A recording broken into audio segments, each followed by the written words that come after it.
The following podcast has been brought to you by Banter Club.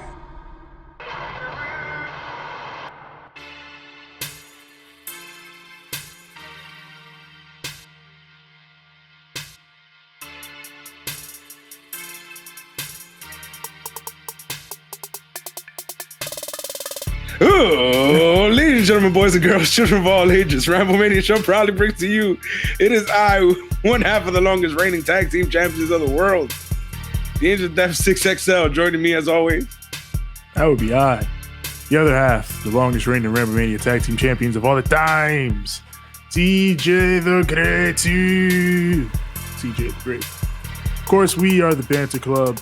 We are here to discuss AEW Dynamite on the Hoes Network, Them the TBS hoes. network. You know what's all about the hoes?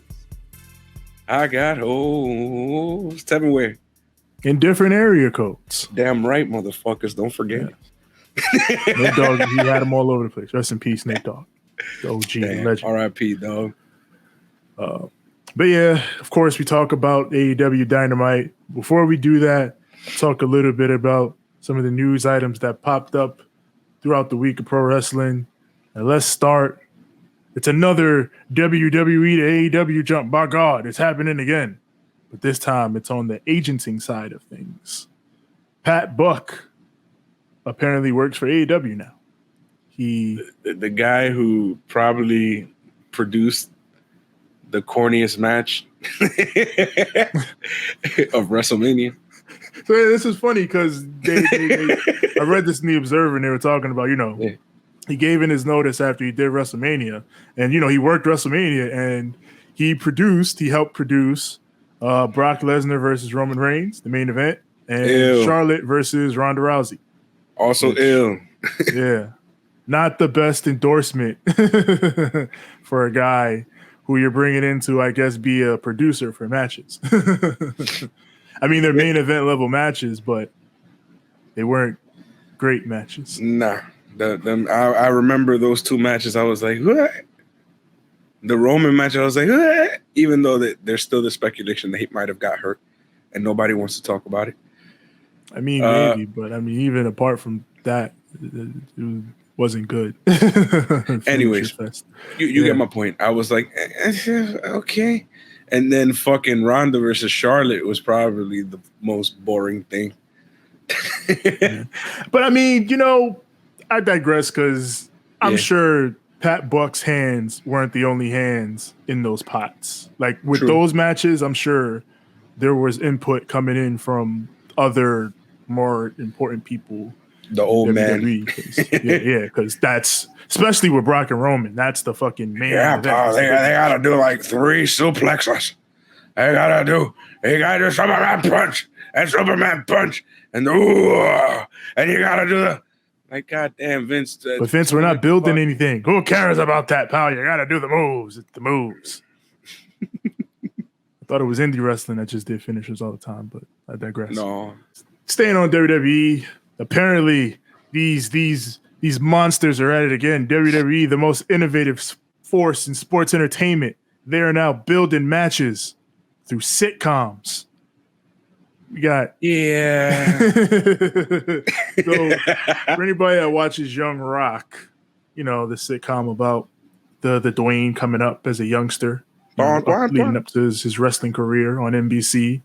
They had a scene in the most recent episode where I guess the family's all sitting there. I think they were watching the Royal Rumble. I think they were watching Yoko in the Rumble. The Rock is laying the smackdown. Yes, that guy.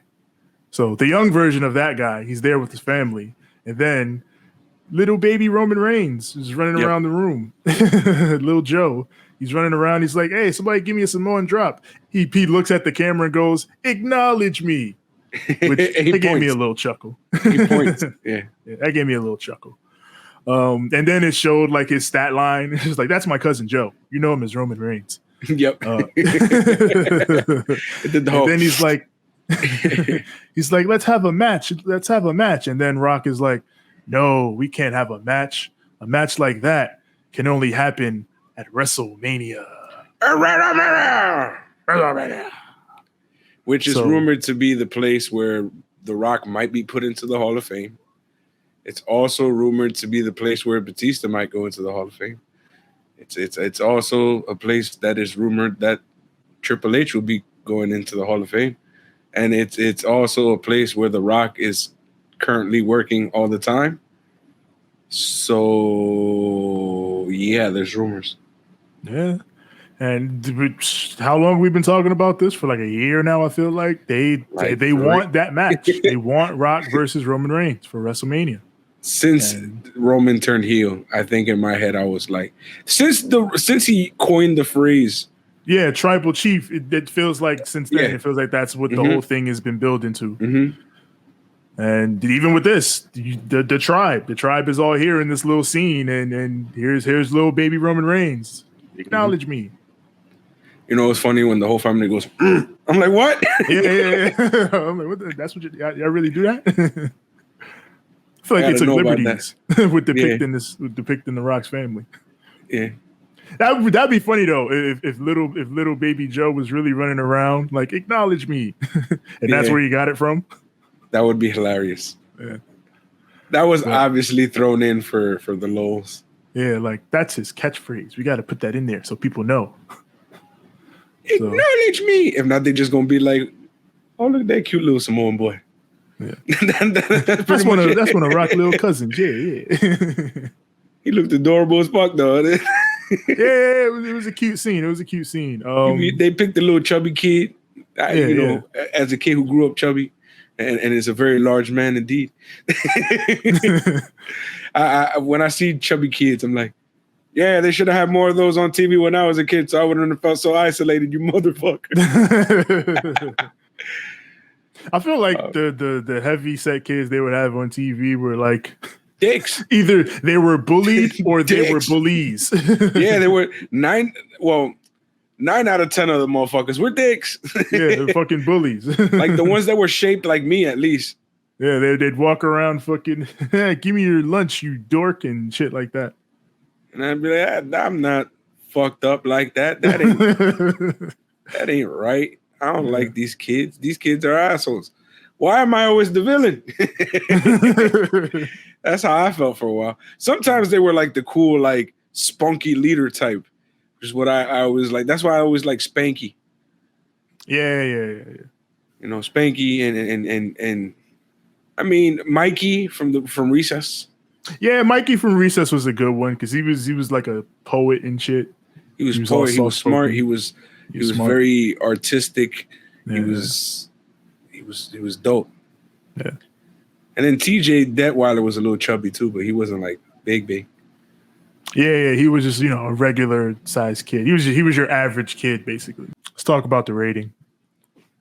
977,000, 3.7 in the 1849 key demographic, which is very slightly down from last week. Yeah, that's around where they be at. Yeah, that's around where they be at. And I mean, considering they had some relatively stiff competition, the play-in happened. The play-in games are happening in the NBA. So, playoff games, the ratings were up, and that's the two things they were behind on the charts. So for them to be, just about where they regularly sit at every week is pretty good. Are you ready, Tevin? I believe I am ready. No, I said, are you ready? I am ready. I snuck over here again. They're ready. He has to sneak over here. It's better over here. I like this shit. He's over here on some fucking, look how they're massacring my boy. They got my boy Regal over here. My boy Regal's cool. Watch Triple H to AEW confirmed. all his whole squad over here. All right, sorry, it's time for us to light the fuse. And bring the boom. Because it's Dynamite. Now, I gotta go back to my Are You Ready gimmick. For the thousands in attendance. The millions watching at home. Cute. And for the most confusing segment we've ever had. Which one? Let's Banter. AEW Dynamite from New Orleans, Louisiana. Nowlands. It's out there. Yes, that man's hometown. And they let you know a little bit later. We're going to talk about him later. Yep. But to start the show, we got CM Punk versus Penta Oscuro. This was a gift. This is one of those matches you thought you could only ever do in a video game. Yep. This was a nice. I'm pretty sure I have done this in a video game. Yo, I CM definitely Punk did it in Penta would be 19. Cool. In 19, I've done it for sure. Yeah. So, and then the fact that, again, shit like this can just happen now is really fucking cool. So, also pretty fucking cool. This show starts with a CM Punk match, ends with a Samoa Joe match. I think it's the first time CM Punk and Samoa Joe have like wrestled on the same card since gotta be 2005 Ring of Honor. Gotta be. Since Gucci Man in 2000. Since Gucci Man, dead ass. That's the last time Punk and Joe wrestled on the same show. Fucking when Gucci Man was out here fucking beefing with Jeezy. Fucking lemon drops.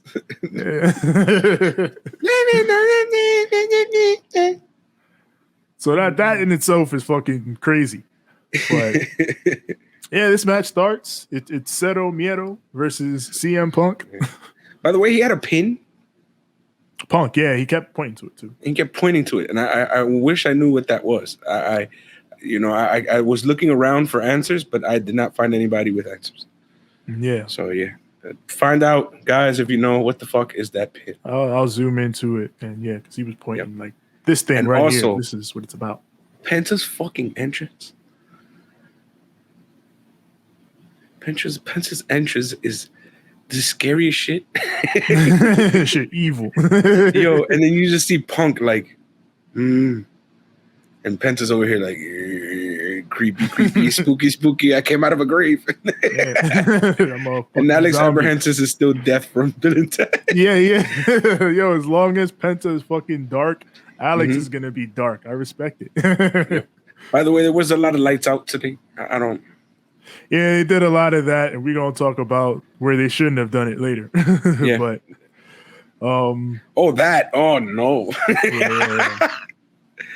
But yeah, God. Punk, he's doing his thing, Penta's doing his thing, and then both men decide to start trading chops, which there was a lot of chop trading on this show too. I guess everybody realized, our main event is Samoa Joe and Minoru Suzuki. We gotta pay respects. Facts. We gotta show these men. You gotta show these men what it's about. So I'm gonna talk about that match later, but shit. Man, listen. Punk goes for the GTS, but Penta picks his ankle, and Punk sends him into the corner. Penta comes back with some sling blade action, sends Punk outside, goes for the tope, but Punk goes in, and then Punk hits the tope, going into the pip. Then we come back.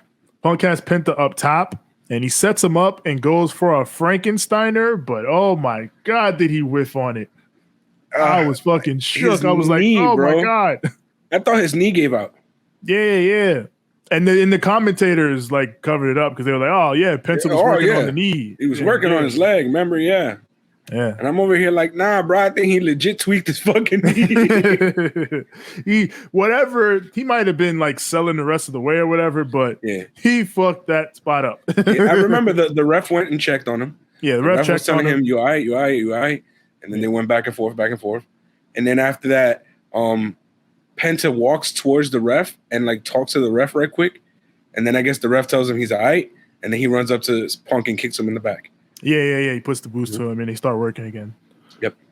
So yeah, I guess they were working it out real quick, and it's what you do when you fuck up a scary. spot. Yeah, there was a guy in the crowd like, oh shit. But they did what you do. You slow it down, brother. You get yourself situated, and then you keep rolling. Yep. So that's what they did. Maybe leave the lucha spots to the lucha dudes. Facts. I have a question. I don't know if I'm the only one who said this or noticed this. Punk, what happened to your kick pads? I didn't even think about that. He hasn't done the matching kick pads since he's been on AEW. Yeah. And I'm confused as hell as to why not. Yeah, that used to be one of his big design things. He would have the kick pads that match his trunks. Yeah. Now they're just black all the time. Yeah. And I mean, he was in that period where he was like alternating between trunks and long boys, but he's been like solidly trunks for a while now. Yeah, like I don't know, Punk. You do what you do. It's your life, it's your career. But at the end of the day, just random. Like, why'd you just? It's just random. Since you've been here in this company, no kickback designs. I'm confused. Yeah, so maybe he's gonna break it out for a big match, a title match. But he goes for the GTS. It's blocked. Penta goes to break his fucking arm, but Punk breaks free. Gets a fireman's carry and then goes for the Anaconda Vice. Penta breaks out of that. They fight to the apron and they start trading. Penta goes for the package pile driver. Punk goes for a regular pile driver. But then they break apart. Punk nails a big high kick, follows it up with the springboard clothesline. Shining Wizard and the short arm clothesline hits, and Punk says it's nap time, and he goes for the GTS again. Penta blocks, goes for the arm break, but Punk reverses into the crucifix. They trade pins, and then Penta springboards, but Punk catches him off the springboard and drops him with the GTS, and that gets the 1, 2, and 3. CM Punk gets the win. Oh, this match is fucking fun. Like I said, it was a nice little treat. It was a little gift from Tony Khan to us. It's like, it's almost like he knew, like, yo, you know what we haven't done? And it'd be pretty cool as a little time killer till we can get CM Punk to the title picture. Wouldn't it be nice if we could have CM Punk versus Penta? Yeah. And somebody in the back goes, oh, and like the way it even came together, like, because I think it was over the weekend, Punk was just on Twitter like, yo, want to wrestle, and then he just like added a bunch of people. He was like, yo, anybody except Eddie Kingston, let's wrestle. He like added Penta and shit. Yeah. And then Penta was like, let's do it. And then Tony picked Penta, and Eddie's response was fucking great. He was like, let's go, best friend. Fuck you, Punk. I love that he and Punk still hate each other. We go to earlier on with the J.A.S arriving in their private jet. Daniel Garcia still got the Kangol on, but the outfit makes more sense this week. Yeah, now it actually makes sense to wear a Kangol. It looks. Last week it looked crazy, but now it's like, all right, you got to. Now you look like a Cuban drug dealer. It's true. But as soon as these dudes get off the jet and they start walking, we just pan over and we see Eddie, Kingston, and Santana and Ortiz all in a whip, peeking out the windows like, hey, we told you, it's on site. It's on site. And they drive off, and we see that they have beaten up 2.0, and they have stolen their shoes. Yep. Jericho's like, where's your shoes? Kingston! Kingston! That felt very like cartoony. It was. It was legit a cartoon. Fucking Eddie Kingston. Maha! Where they took his shoes. Fucking taking his shoes too. Give me those shits. Nah, Ortiz did that shit. Yeah, Ortiz was the one that came out with them. And Santana egged them on. Yeah. Get your shoes, take that shit, monkey. Take that shit. Come on, Angel. You fucking better grab them shits, fucking yink. Funny stuff. And now we got the AEW Tag Team Championships on the line. ReDRagon versus Jurassic Express. They gave us a reason. Damn right they did. It's my guys in there with Dragon. You get it like Luchasaurus said last week. It's dragons versus dinosaurs. And Kyle O'Reilly took that shit to heart. He did like 5 dragon screws to Luchasaurus. The colors were opposite. Oh yeah, true. It's supposed to be the red Tyrannosaurus Rex. So yes. The red dinosaur. And then the dragon is supposed to be green. Yes.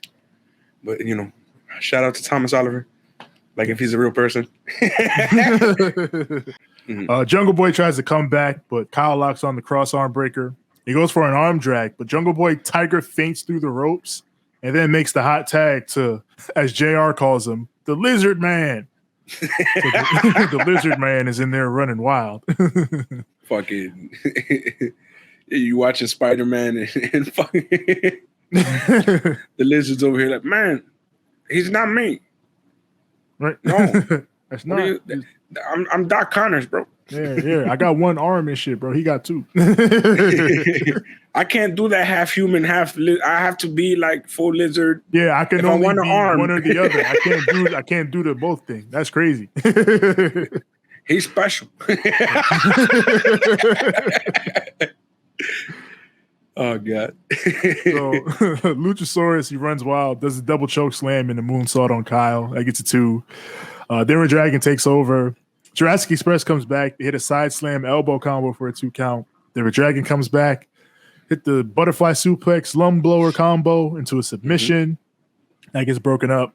Jurassic Express sets up for the Doomsday, but Bobby cuts it off, hits an avalanche Falcon Arrow over fucking Luchasaurus and Kyle O'Reilly, who are like locked in the corner, and he covers for a 2 count. Then Kyle and Luchasaurus are trading in the ring. Once again, just fucking trading chops. Like, everybody got to pay tribute tonight. Yep. And then everybody starts hitting moves. Fucking Jungle Boy DDTs Kyle O'Reilly out of existence. Fucking Kyle takes the bump, fucking rolls out of the ring and disappears. And then Jurassic Express lands on Bobby. Jurassic Express gets the victory. I thought this was really fun. I do wonder what's next for my boys, though, for ReDRagon, because now they were given their reason and they lost. So yeah, but then post match we might see something that might go down. Yeah, because post match, Kyle comes in with the chair and beat down for the heat, and then they're gonna walk out. But as they're leaving, we hear FTR's music. Baby faces. Salute baby faces. Big pop from the crowd. If you did not know, these dudes coming out in their new merch. If you were not aware, these motherfuckers is the biggest baby faces in the company now. Ridiculous how over these dudes are as baby faces right now. They come out. Christian ain't even come out. Facts. Fucking. But FTR is here and they're staring down ReDRagon and they're like, yeah, we got these shits. Look at all these belts we got. And fucking Bobby's pointing at the Ring of Honor title like, those are ours. He held those first. Hey, yo, I guess it's going down. You never know, bro. Tony might throw him over there for a little bit. I would be with it. Listen, they had one match in NXT that was fucking dope. So imagine FTR and ReDRagon now, fucking no chains or whatever. That's fire. Yeah, no chains. I mean, they didn't have a lot of chains in NXT. Yeah, I mean, NXT is like minimal chains. So it wouldn't be like so markedly different as compared to like main roster WWE. But like, even still, like there are some things in WWE, even on NXT, they won't let you do that you can do elsewhere. By the way, there was a little spooky moment in that match where I got a little scared for Jungle Boy. When he's trying to jump on Bobby Fish to the outside. Oh yeah. I was spooked out for a quick second, but Bobby threw himself back. Yeah. He was like, "No, I'm gonna catch you." Yeah, Bobby is a fucking, again. You see it every time he wrestles. Why they signed him. This dude is smart. He knows where to be. He knows how to fucking work with everybody. Bobby's dope. Speaking of ROH, we got Toni with the BCC. Of course, they are now +1 member after last Friday. Pure champion Wheeler Yuta. He with the gang now. See, he used to go to BMCC, but they transferred him. And then he met them troublemaking hood kids, and now look at him. Now he good as fuck. We done fucked him up, bro. Right. He's the product of hood corruption now. Right. So Regal, he's excited for their 6-man on Rampage against the Gun Club. They got a 6-man tag. Yes. And Mox is like, I don't know the Gun Club. I don't like the Gun Club. You're gonna whoop their ass. That's Mox. I don't Mox. give a fuck. I'm gonna have a fight and I'm gonna fuck some motherfuckers up. Yeah. And then Yuta's like, now Tony Friday, the real work begins. And there you go. Yeah, Yuta with the gang. So love to see it. Yep. And then, speaking of things you love to see, once again, Tony Schiavone is with Tony Storm and Jamie Hayter. What the hell, man? They testing us, B. They look even better than they did last week. This ain't right. This is bullshit, man. They testing us, bro. That's exactly what happened. Tony Khan saw the timeline blow up last week. He was like, "Oh, I see how y'all reacted to this. I'm gonna do it again." He's like, money. And then he booked it. The actual match is for round 1 of the Owen. It's off rip. I definitely would have put that for the final, but hey, listen, man. I guess it's for the better that they're doing it as soon as possible. Because I don't know how much more I can take of these two sitting here scowling at each other. Yeah. So Jamie says, I want this match even more than the fans want it. And as a fan, Jamie, no, you don't. No, you don't. You don't want this match more than me. No, you don't. You definitely don't want it more than me. You don't want this match more than me. I promise you that. That's impossible. I promise you that. Tony just smirks at her and walks off. And see, that's why. See, you don't want this match more than me, Jamie. I'm telling you. Now, we got MJF versus the captain, Shawn Dean. MJF here to get revenge. Did you see this outfit? The captain? Yeah.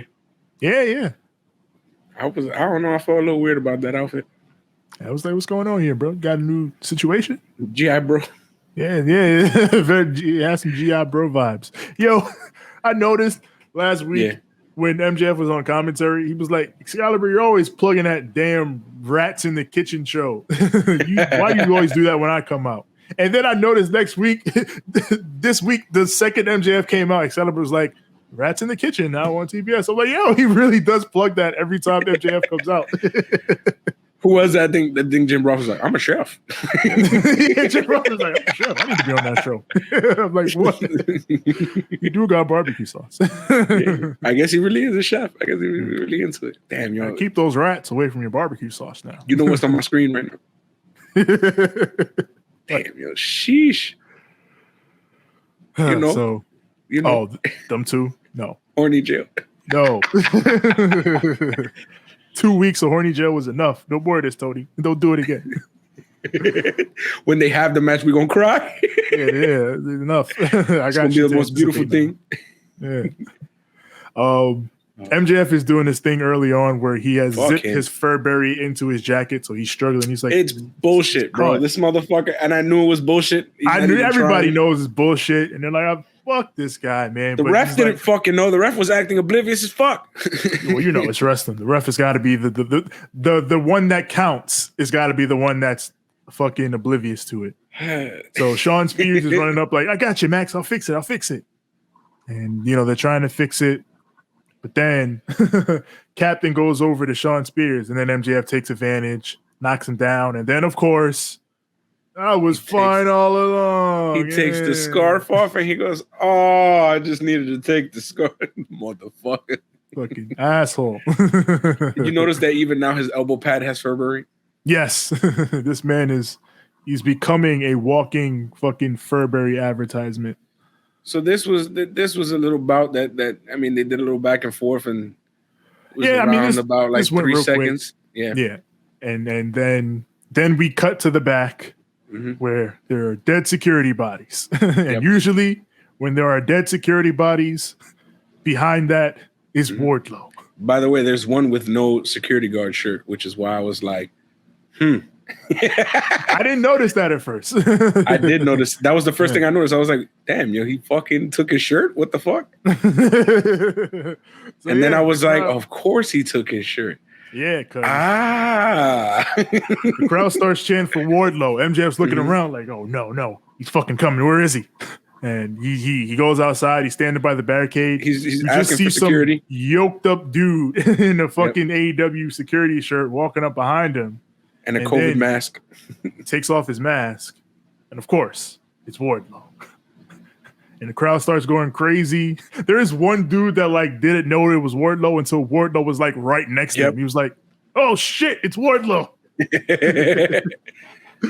So then that man probably wears shit ton of cologne. You could probably tell right away. Yeah, he looked like the type. Yeah. So he taps Max on the back, and Max turns around and sees him. He's like, "Oh shit!" He runs off, runs up the ramp. Shawn Spears hits him with the chair, but you fool, Shawn Spears. Wardlow has evolved beyond such attacks. He literally turns around like, "Are you fucking stupid, man?" You know you done fucked up, right? And the crowd, I think, chants it. Yeah, the crowd's like, "You fucked up. You fucked up." And I like that because obviously they're gonna save that power bomb on MJF. They're gonna tease and save that. But I like that they're also teasing and saving the Shawn Spears power bomb as well. Because like you could have just did that and been done with it and then just gone to him and MJF. But no, they're saving both. That's two separate big pops. The way that he was swatting grown men. Yo, because after he goes to powerbomb Spears and then security comes down and then Wardlow just starts, get the fuck. The security, they get Wardlow. But MJF, he's so preoccupied, he doesn't realize that now his problem is there's a fucking army of people between him and the ring. The ring. And he tries to get the ref to stop. Yeah.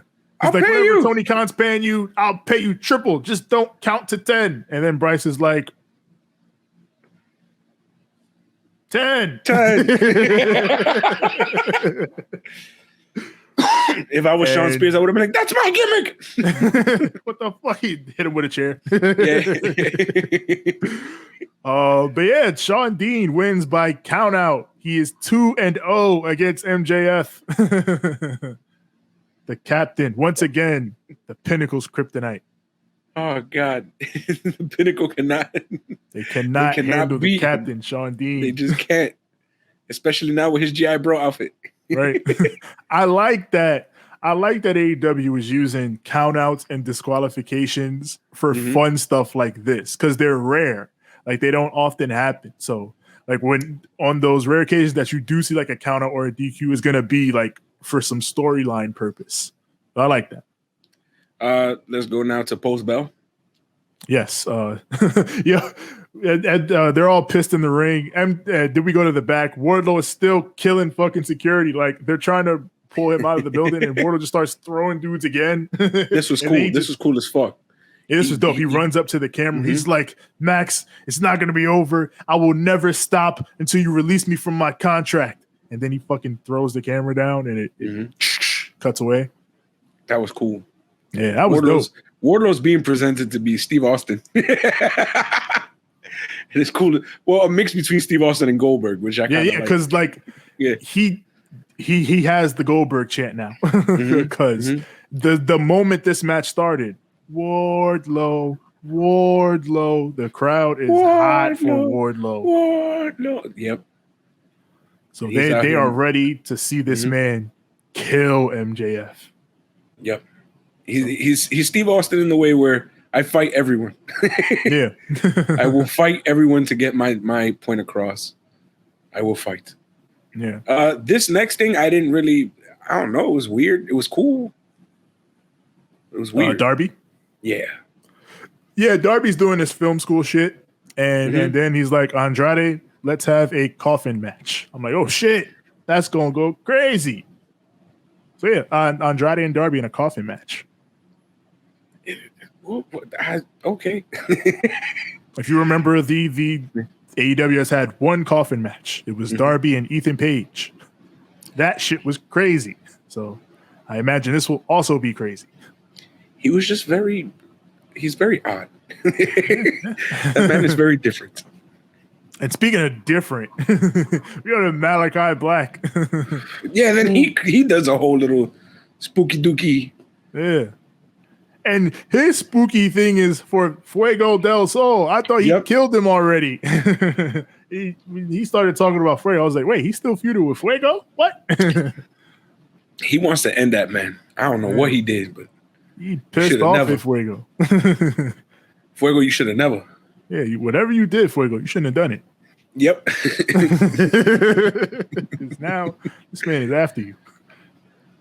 He's like, he was like, I know you wonder why I'm here alone. Because I want you to fear the shadows. And then he backs into the shadows. I'm like, oh, what the hell's going on here? And then they keep doing we're going to switch angles all the time. Yeah. And even switch complete perspectives, like flip the actual face. Yeah. It was weird. So yeah, some A lot of weird film school shit, bro. Yeah. There's flexing their film school muscles. They was out here talking about Sundance Festival shit. We got the J.A.S, Jake Hager, Daniel Garcia, and Chris Jericho versus Eddie Kingston, Santana, and Ortiz. Did you peep the music now? Oh, for Eddie and Santana and Ortiz? Or Jericho in the beginning. Oh, yeah, with the intro. It has like a very WWE intro. Yeah, it does. For blah, blah, blah, blah, a sports entertainment. And I was like, God damn it, Matt Bernard, you idiot. Yeah. They couldn't have used somebody with a more annoying voice. That's their gimmick. How can we be as annoyingly WWE as possible? That's the gimmick. Golly.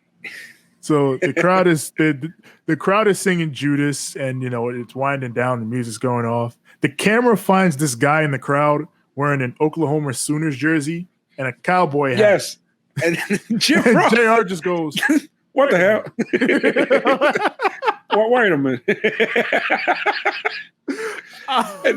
and then I think it was Excalibur who goes, "A Boomer Sooner for Chris Jericho." That shit was so funny because it's dead silent the whole time. You just see this JR fucking doppelganger, and then around the time you would think, wait a minute, you just hear JR. Wait a minute, what the hell? So in my head, I'm over here like, oh, I hope JR gets to see this. And then right there he goes, wait a minute. That shit got me. And the thing too is that once the guy realized he was on the screen, he was like, yeah. he did the, oh my God, I'm on the thing. He wasn't Ross Boomer Sooner. Right. That shit was funny. JR found his variant in the crowd. Yeah, he was like, fuck. What the hell? I'm here. So we got Santana and Jericho starting this match. And once again, we must pay tribute to Minoru Suzuki and Samoa Joe later on. Yep, we must throw chops for these men. Mm-hmm. So Santana and Jericho just start chopping each other. And then Eddie Kingston, you ain't gonna chop a motherfucker with Eddie Kingston around. You think you're not gonna get involved? He keeps running over to the other corner to attack Daniel Garcia. It's fucking hilarious. Like he hates Daniel Garcia for some reason. Of all of them, the most he hates Daniel Garcia. and in real life, he's part of that little squad, right? Yeah. So it was just funny. It was like, I'm gonna pick on this motherfucker today. Right. I swear to God, though, that made me laugh because on the inside, I'm like, I would definitely be the one fucking around. You bet money that if Hazel was on the other side of that fucking ring, come here, Hazel, take this I get. Hazel will be like, what the fuck, bro? You had to take Stop attacking me. You're picking on me. Of course I'm going to pick on you, motherfucker. By the way, I noticed that the J.A.S logo is looking more and more every week like the tag team penny belts. Yeah. I wonder if Jericho's drawing inspiration from he's just looking at fucking WWE shit. Like, what is obnoxiously sports entertainment that I can just lift? What's something that wrestling fans hate about WWE? Yeah.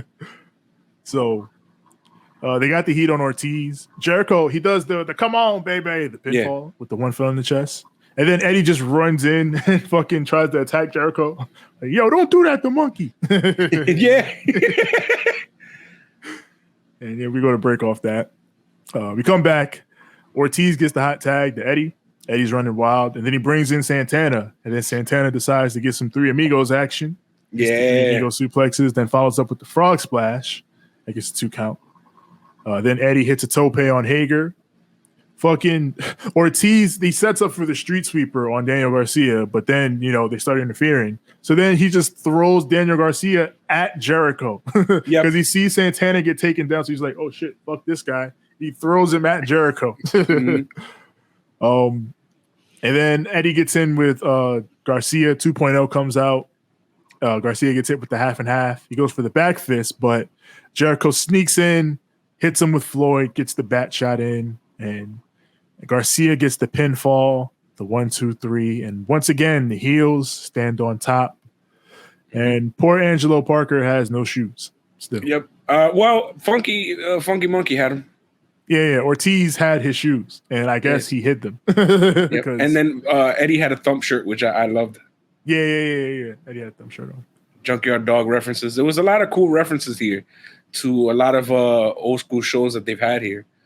And one of them was Jim Ross the entire time kept talking about, I was in here with the Junkyard Dog and the Junkyard Dog. Like JR was going off. Like, this is where Junkyard Dog was running wild. And he was paying. JYD. Yeah. But I mean, it's good though. I like that, AEW will pay homage to those old, because like we talked about a few weeks back, those old school wrestling towns that before WCW died out were such wrestling hotbeds, and when there was only one major promotion, they sort of fell out of favor. But now they're coming back in full force, and we're building more new history for these places. So it's nice. Yep. They bring it up again later, and I will bring it up again later when they bring it up. We got Marvez with MJF, who is furious. He says, I don't need the simpy of the people. I got money. Not sympathy. Simpy. Yeah, Scott Steiner. The simpy. He says, with my money, he's got Smart Mark with him, and Smart Mark has Wardlow's contract. He's like, in this contract, I get to put Wardlow up against whoever I want. So you know what? I'm not going to keep you home anymore. Now you're going to start wrestling again. You're going to wrestle who I want you to wrestle. So next week, you're going to go up against a proven mercenary, the Butcher. He hands Jose some money, and the Butcher comes in. I'm over here like, bitch, please. Hey, I like the Butcher, man. The Butcher is going to get smoked. The Butcher's going to get killed, man, but that's my guy. I like the Butcher. The Butcher's good. Now, we got Marina Shafir versus Skye Blue. We got the baddies out tonight. Yep. Among the baddies, Red Velvet and Kiera Hogan. Shit. Excalibur's like, hey, what are they doing out there? The JR is like, hey, man, look at them. Those are some baddies. They definitely belong there. Didn't he say something like they represent the whatever? Yeah, they represent the confidence of the Jade brand. You know what she said last week. Yeah. And I'm over here like, yeah, they do. Damn right, they do. Badass women. Hell yeah. Who more badass than Kiera Hogan? Get the fuck. Yeah, Kiera Hogan's great. They got Jade and they got Jade and Mark in the back watching at an unnatural angle. But I guess for them it makes sense because Jade doesn't even care about. Yeah, Jade wasn't watching. Yeah, Jade was on her phone. Mark was taking notes and shit. He was like, "Oh, look at that, Jade." So he was kind of sideways. Yeah. She was looking just straight at the camera. Yeah, Jade is looking at the camera on her phone, and Mark is trying to tell her shit. She's just like, "I don't care about that. I'm texting the baddies or whatever. I'm trying to see if they're okay, if they need more drinks." She was checking on the baddies. But this match. So there's been a lot made of this match within the past 24 hours and what it did not accomplish and how it went. And I'm gonna say this. Whack. I'm gonna say this. Whack. Yeah. I thought this match was technically fine. Like Marina Shafir has a different shoot-based pro wrestling style. Like if you watched her on Bloodsport and all that type of shit, like she's the most pure MMA out of the 4 MMA horsewomen. Of course, that's one thing. I'm not gonna blame either or because this match should have never happened. I'm sorry. Yeah, I think the problem here is twofold. One, they have not positioned Marina as a believable, credible enough challenger for Jade. Like I get that a lot of the AEW, weaving in and out setups are you farm dark for a little bit and then they transition you back into TV or transition you into TV or whatever. But I feel like for the women, since the women get so much less TV time which is, it's just the nature of the roster is smaller and all that type of shit.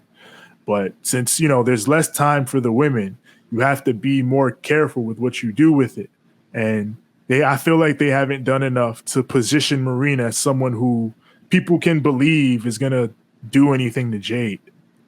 And I also think the second part of this problem is they put her against Skye Blue, who is like this rising young babyface that the people have gotten with over the past few months. Like, you signed her because she showed up in Chicago and got so over that everybody was fucking chanting for her over established talent. So like, people like Skye Blue. So if you're trying to build Marina Shafir as this potential challenger for Jade, who is the heel champion, you can't put this girl up against up and coming young babyface Skye Blue and then kill her and expect the crowd to get with that. If you're going to do something like this, it has to be versus not just a heel, but somebody who's a lot smaller, who knows how to work. That's what I mean. Style. If Layla Hirsch was clean, it's the only way that I feel like this shit would have went right. That's the only way. That's what you do it with a Layla Hirsch. But it's not just because she's like that. A heel. It's because she's a heel and she works that style. We got Lexi Nair with Hook. She's going to interview this man, but Smart Mark and Toni Nese walk up demanding, hey, why don't we get an interview? Why are you interviewing Hook? Why won't you interview me, Toni Nese? And respectfully, Toni Nese, shut the fuck up. You just got an interview on Rampage, and you was complaining at Lexi, and then Smart Mark came up, and you walked away from her. Now you're walking up to Lexi like, why won't you interview me? Nigga, she tried. Yeah, last week, and then we were like, oh, Smart Mark Sterling's going to make stories happen.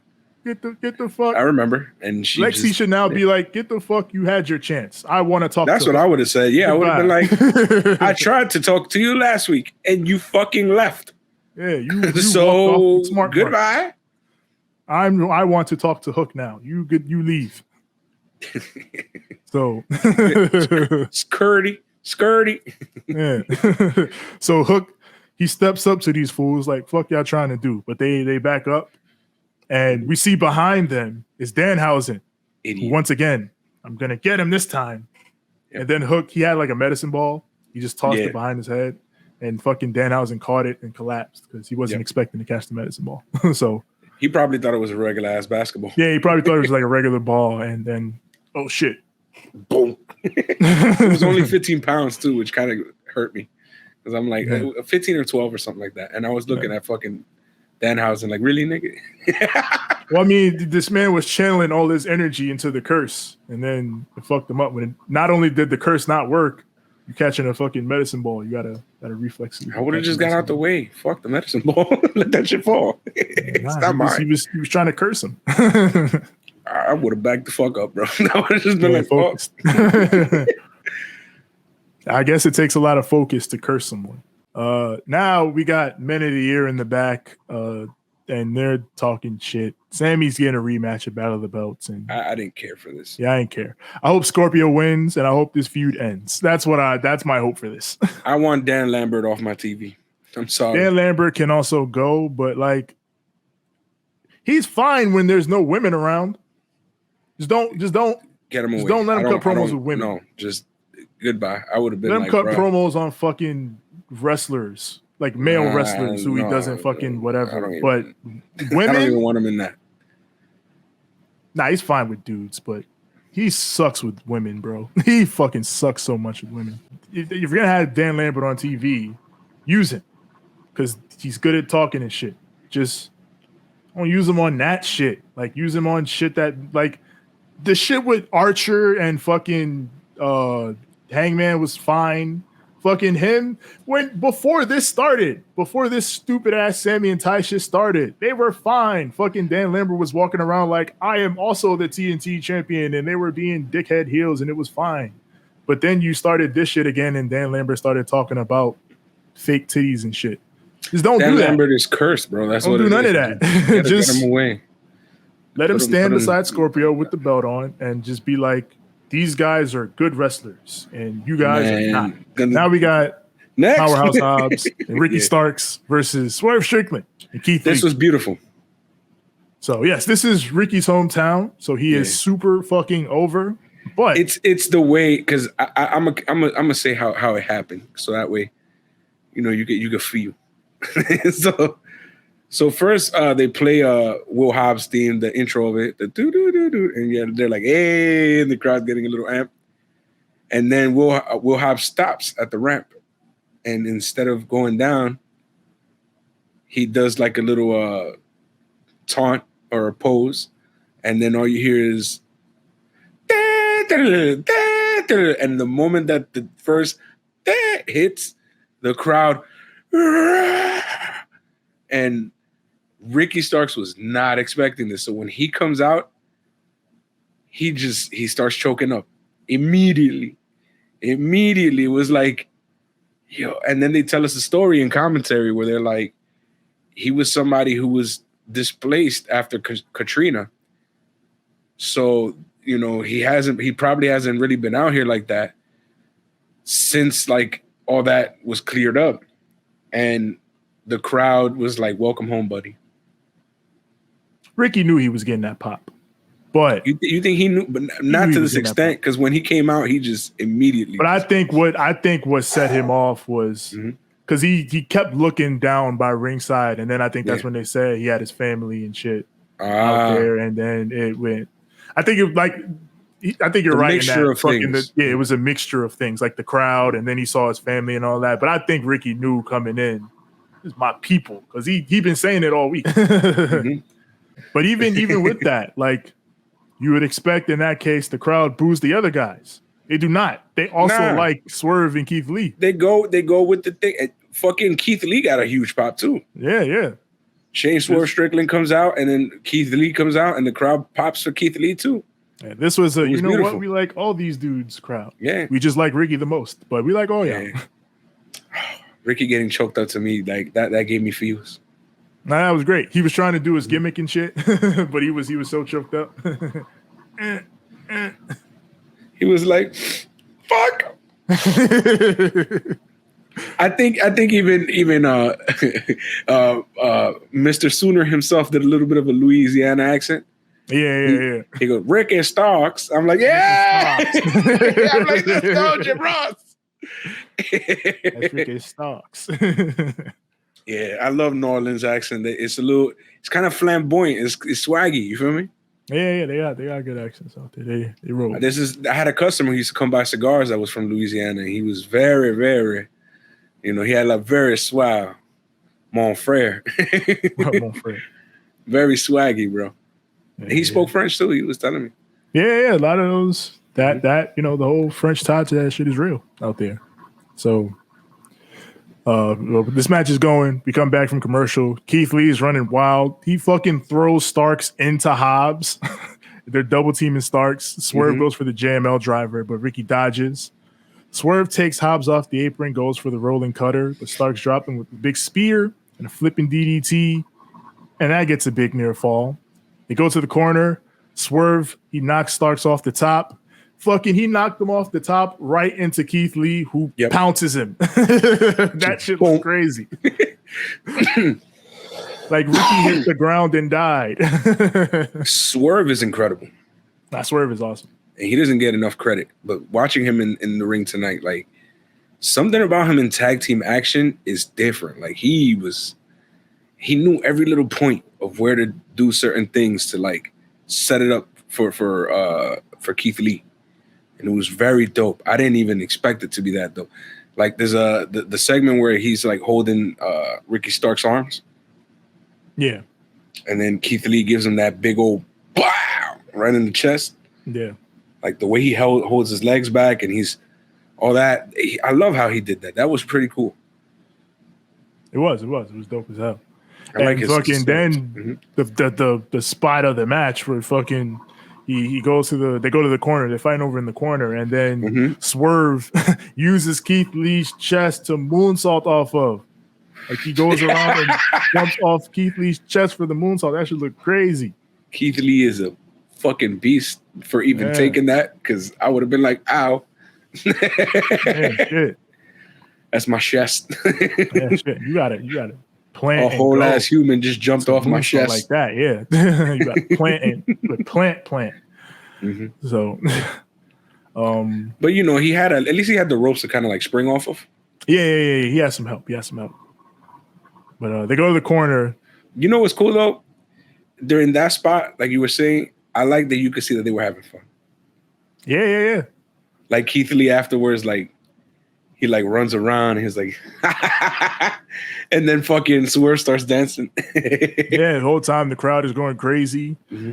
And then, you know, Hobbs comes in. He and Keith Lee are facing off again, but then the ref eventually breaks them up. Stark goes for the Rochambeau as Taz comes down to ringside. Taz hits ringside and gets a fucking huge ECW chant. ECW, ECW, ECW. Again, this is the other moment that I was talking about, because then they put it over. They were like, oh yeah, you know, he had an epic match here too. Yeah. November to Remember. So it was like, yep. I was like, yeah, that's pretty fucking dope that y'all motherfuckers remember that. That history, that shit matters. Mm-hmm. So then Starks, he goes for the tornado DDT, but Keith Lee holds him up, and then Starks, he pops off, goes to the second ropes, hits a spear, he covers, but Swerve breaks it up with a 450 splash. Mm-hmm. Keith Lee powers up.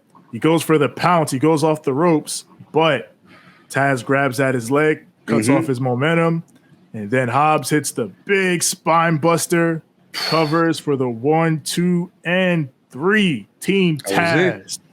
We get the win, brother. I feel like this was probably my second favorite match of the night. This was great. I love this match. It was very emotional. There were some dope ass spots.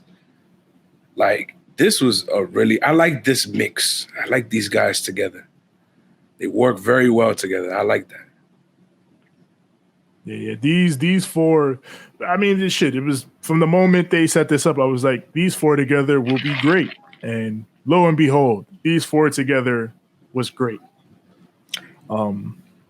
Ricky, again, this is like we say this every time Ricky starts, he's put into a position. And it's cool that he doesn't let himself be forgotten about, even though it's like you said, whoever can come in. You know, Swerve has come in, Keith Lee has come in, all these guys have come in, but they don't let you forget about Ricky Starks and Powerhouse Hobbs. Hell no.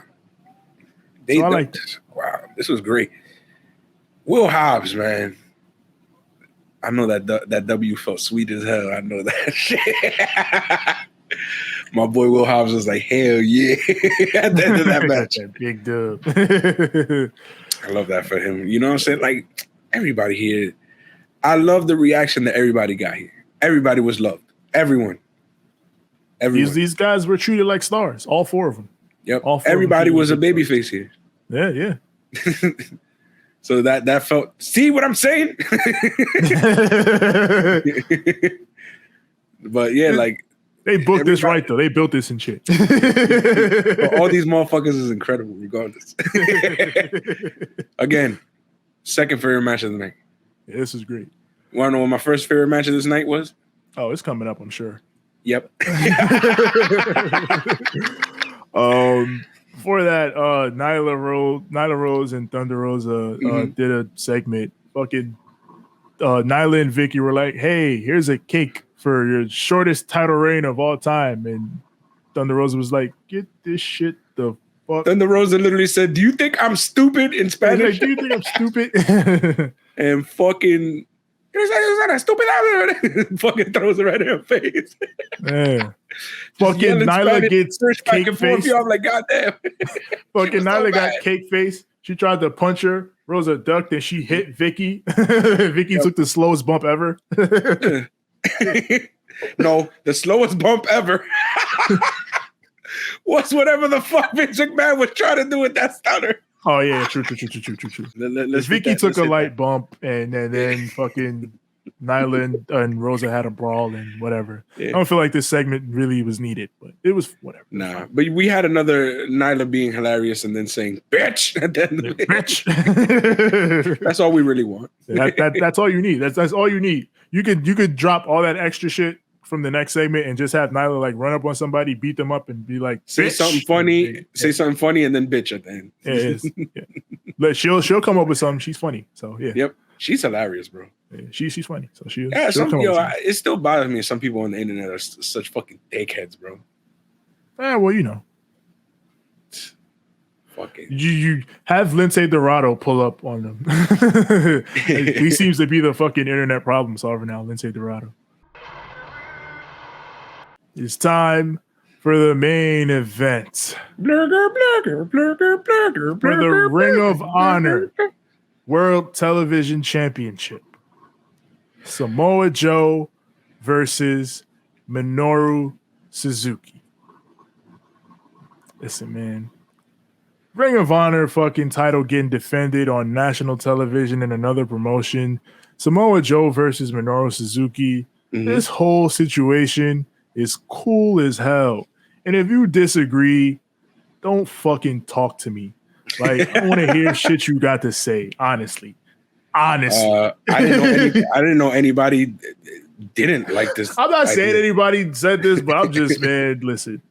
I'm sure there are people out there that are like, I didn't like this or that, or man, shut the fuck up, bro. Like, this is dope as hell. Hell yeah. Like, the match, because I'd always known about Japanese pro wrestling, like, because, you know, you watch Mick Foley and ECW and all those guys, and you see some of the guys come in WCW. So you see some of those people come in and you hear about what they've done and all that, and you maybe see a match or two here or there, but I never really like dived in and to see what Japanese wrestling was truly about until I saw Samoa Joe wrestle Kenta Kobashi in 2005. That was the match that made me go, all right, I got to see what's going on with these Japanese dudes because this shit is crazy. So 17 years after that match, Joe and Kobashi, to see him in the ring with another Japanese pro wrestling legend.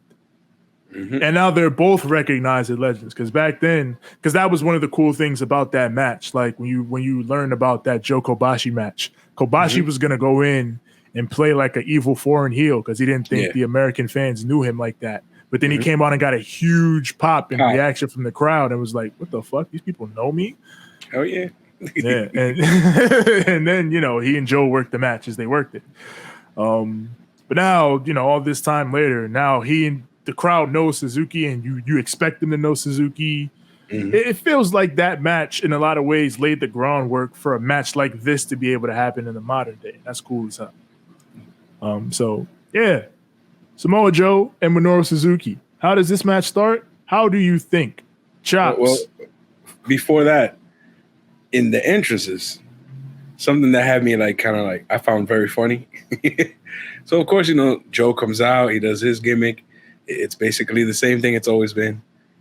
And I realize now that fucking Minoru Suzuki now fucking he eggs the crowd on a little bit beforehand. Yeah. He kind of feeds for them. Yeah. So like when the Casa Nina Ray is about to come up, he's like, listen. And he's like, listen. And he's like, come on, get ready. Everybody, I want to hear it. And then, so he's there walking around on the fucking apron, like, y'all better. If y'all don't, I'll come in here and kill all y'all. Do it. Because at the moment, the crowd is like, but they're not really, it doesn't seem like they're about to. And then once the song goes, guys, they all say it and they all go ape shit. And then he's like, there you go. That's what I'm talking about. So then fucking Jim Ross, idiot.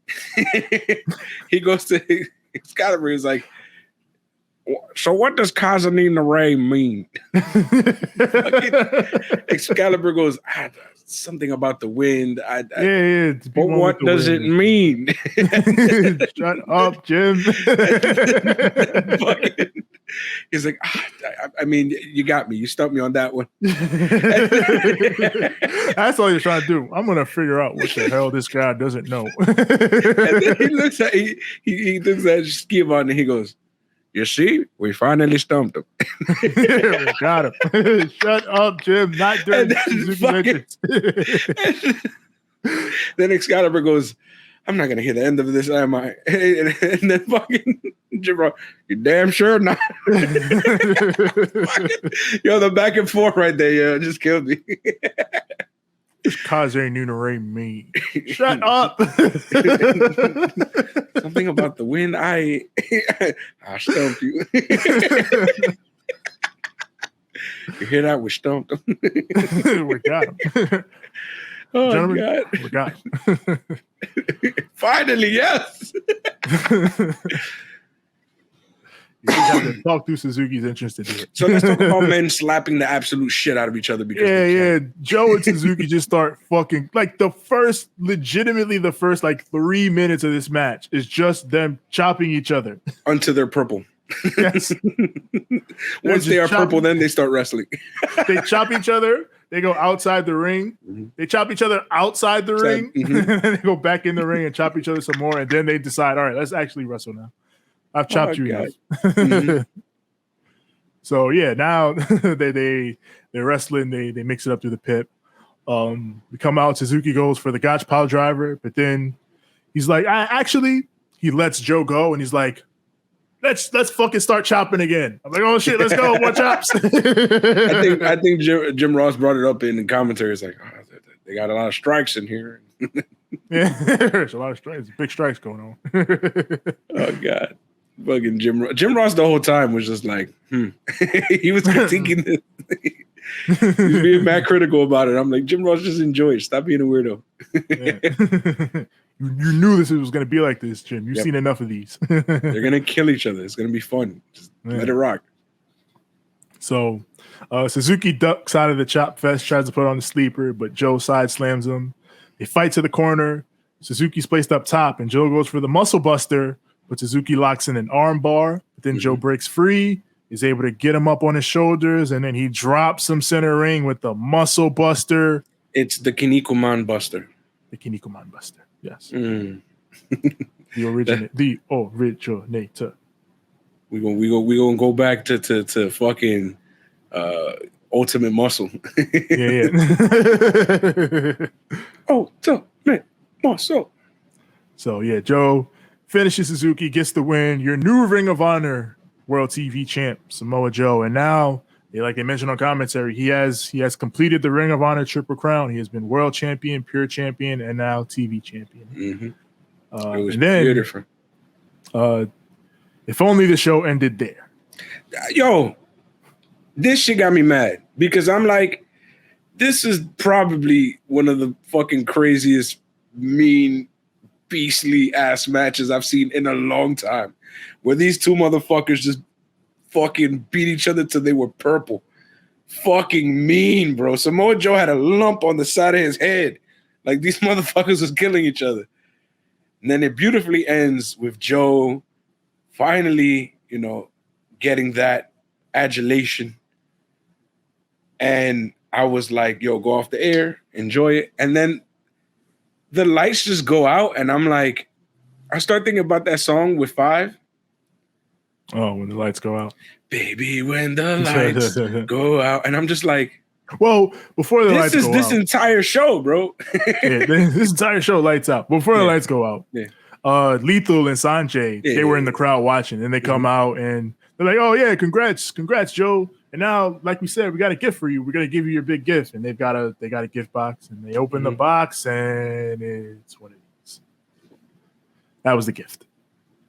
So then Joe is like, man, that's what y'all brought for me. And then the lights go out, and then baby, when the lights go out again. And then Five jumped Samoa Joe. It was the UK pop group Five. That was crazy. And then Dynamite ended. And then there you go. No. No, the lights come on, and there is a big, tall Indian bloke in the ring. Yeah. And he lays out Joe, beats him down, does the Kali head crush gimmick. Tony Schiavone reads this dude's Wikipedia live on air. I know this guy. He's a fucking NBA player, and he did all this and that, and I know who he is. Satnam Singh. I'm like, I don't care, my nigga. Like, what did you do? What did you do? Yeah, that's that. This dude, Satnam Singh, he stands tall with Sanjay and Lethal to end the show. And Could have done this next week. Could have done this in the middle of the show. Yeah. Like, so this segment, just as a segment by itself, whatever. I don't have a problem with it necessarily. The problem I have with it is, for one, it's the last segment of the show. This is your fucking big angle to send out the show. This is why you got the overrun. And in fairness, Dave Meltzer explained this. It's a business decision because Warner Media, they just did this big deal with Discovery. Wow. And now they want to. They're trying to basically what WWE did with Jinder Mahal. We got to get somebody prepped and hot for the Indian market because we want to appeal to that market. So business decision. Whatever. Again, you ain't got to do that at the end of the show. You could do that in the middle. And lights out, lights on is cool, but can't just do that for everybody. Thank you. You can't, because when you do lights off, lights on for an appearance or a debut or whatever, when the lights go off, people expect when those lights come on to see something crazy. Yep. Like, I saw online, people were like, Claudio, or whatever. That's WWE what I was thinking. Guy or whatever. That's what I was thinking. Claudio. Yeah, whatever guy that's out there, big free agent name that's out there that hasn't come to AEW yet. That's what people were thinking when the lights go out, and when for the lights to come up, and it to be a dude we don't know. And look, this dude could turn out to be like the dopest guy ever, whatever. But like in this immediate moment, we don't know this dude from A to B. We don't know who the fuck this dude is. And you make that moment fall flat. And again, and then with you ending the show like this after this whole big match, it comes off very, very WWE. Yep. With a big old giant just lay it out, motherfuckers. And listen, again, if your angle is we got this big heavy for Sanjay and Jay Lethal, and that's going to be the angle with Joe and all that, that's fine. It's just you did that in the wrong spot. You placed way too many expectations upon it when you put it in that main event time slot, and then instantly let all those expectations down with the segment itself. So what happens is when you do these kinds of like surprise gimmicks, right? It can't be somebody that we don't know. Yeah. That's all it is, bro. If we don't know the motherfucker, then you're like, oh, this is, and we're like, who the fuck is this, bro? Stop making the lights go out for everybody. I would have been way better with the fact that if this guy would have came and ran down, no fucking lights, no nothing, or if he would have just, he ain't even got to run. He could have been sitting somewhere in the crowd where you can't see him on hard cam, and then all he had to do was literally just get up, walk down, or Sanjay Dutt and fucking, my brain just farted, and fucking Jay Lethal, we're just doing the whole gimmick, right? You could have that easily had him slowly walk down while they're doing all that shit, and then pop up right behind him when the camera cuts back to Samoa Joe. Same effect without the lights going out. And then on top of that, nobody's expecting Jesus Christ to come out or somebody who's, that caliber of like big name. Because when you do that shit, that with the lights, then we're over here thinking, oh, well, maybe it's going to be somebody that we haven't seen in a very long time or something like that. Or somebody, or maybe it could have been that whole, you see how, what do you call it? Aleister Black was talking all that shit earlier. Yeah. Then Aleister Black, because he's the dark gimmick. He's the dark character. Could have been Sting. Sting's that, you know what I'm saying? So don't do that, because we're going to expect somebody that either A, we really like or we know them to have this gimmick, or you know what I'm saying? Or B, it's got to be somebody that's like brand new and fresh and fire. If not, it's some guy we never seen before, ever, not even in the indies, then we're going to look at y'all like, who the fuck is this? And why did he get because the even light if, treatment? and I mean, not like, because again, this is not like AEW has done this before with fucking, but they did this with not lights out, lights on, but they did this with Butcher and Blade. They did do lights out, lights on with Dark Order when nobody knew who Dark Order was. And people said the same thing. You can't just do that when people don't fucking know who you are. Yeah. So I mean, you gotta keep that in mind. If you're gonna do lights off, lights on, it has to be someone that people are fucking gonna be up for when those lights come back on. Yep. Because otherwise it's gonna fall flat. Or somebody, like I said earlier, who that's their gimmick.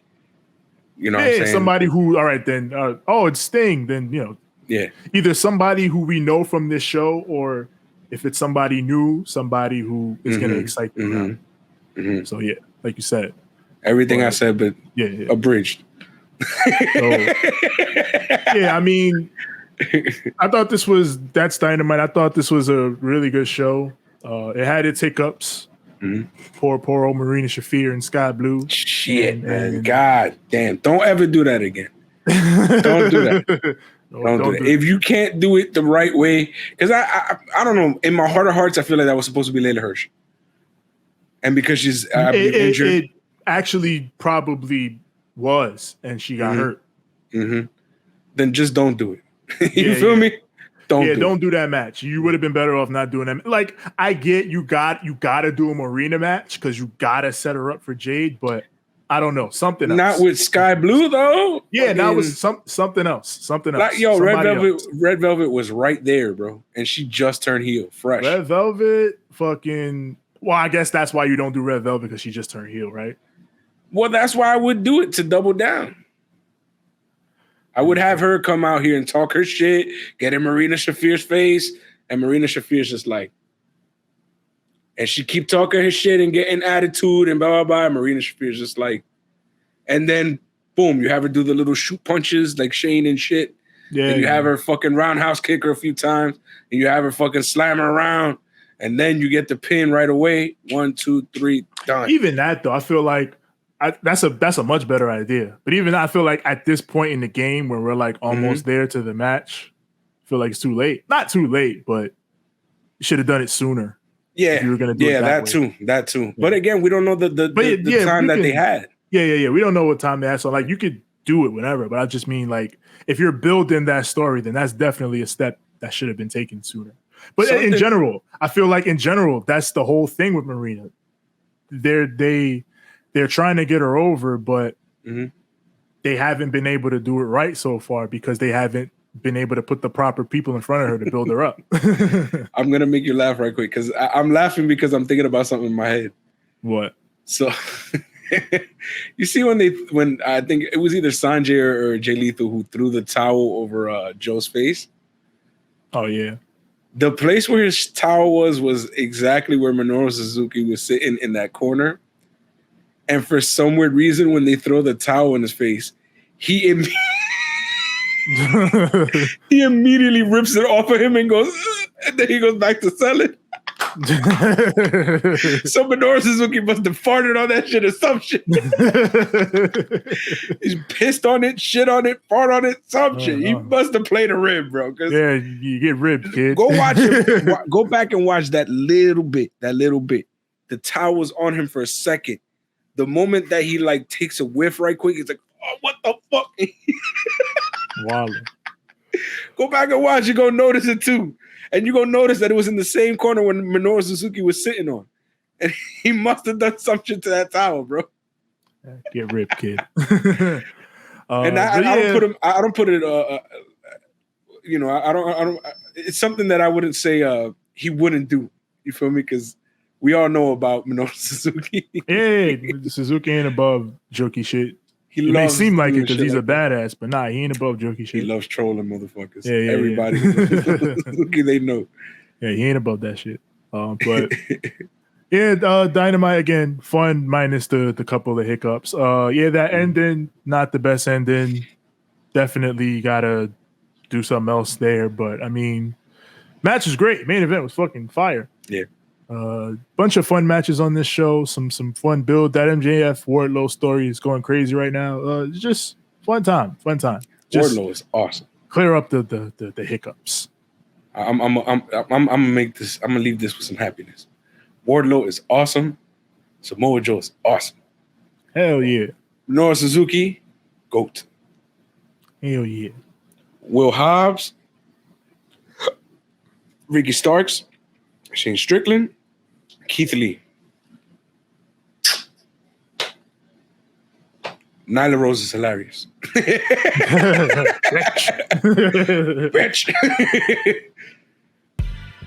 So yeah, that other stuff is happening. I'll give Big Homie a chance. It's just you shouldn't have did that with him. Yeah, no, I have no problem with the dude. I don't know anything about this man. You feel me? Yeah. It's just Tony Khan. The fuck was that all about? Yeah. Lights off. Not a great Lights start, off.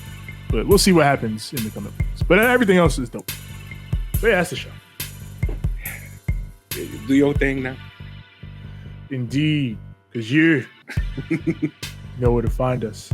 Find us on Instagram at Ramblemania Show and at Banter Club Podcast. Find us on Twitter at Ramblemania. Facebook.com/Ramblemania Show. Also find our group there at Ramblemania Show's Banter Club, where we and the other wrestlers and podcasters and everybody we associate with post all our goings on and all that is going down. As far as the audio goes, wherever audio is found, that's Apple Podcasts, Google Podcasts, Spotify, Stitcher, Anchor, TuneIn, Overcast. Everywhere your podcasts are found, search Ramblemania Show or Banter Club. And of course, as far as the visuals go, that's we're on fucking Jesus Christ. Twitch.tv/Ramblemania Show. We're on YouTube, search Ramblemania Show or Banter Club. When you get here, like the videos, click subscribe and click the bell so that when a new content drops, it goes straight to you. Of course, we're also on Spotify video. So, you either want to listen or you want to view, you can check us out on either way on the Spotify platform. As far as me personally, find me on Instagram at TJ the Great One. That's TJ the GR, the number 8, the number 1. And on Twitter at TJ the Great. That's TJ the GR, the number 8. It's as simple as that. TJ the Great. Okay. I don't know why I did it so weird. You can find me on Instagram at the number 6, the letter X, letter L. That is at 6XL. You can find me on Twitter at SIIXX. Ain't I great? That is at SIIXX. You already. And you can find us on TikTok. TikTok. Yeah, you can find us on TikTok at Ramblemania Show. We post funny little clips that we, take from these beautiful episodes that you guys apparently are really liking. So thanks. With that being said, see, I only said it once this time. We're going to leave our Banter Club loyalists, also known as our PC aliens, with a little something we like to call a too sweet. In a good fight. Good night. Black, black, black, black, black, black, black, black, black, black, black, black, black, black, black. Baby, when the lights go out, Tony, can you motherfucking? No, that's it. Should have been 5. Should have been 5 doing running.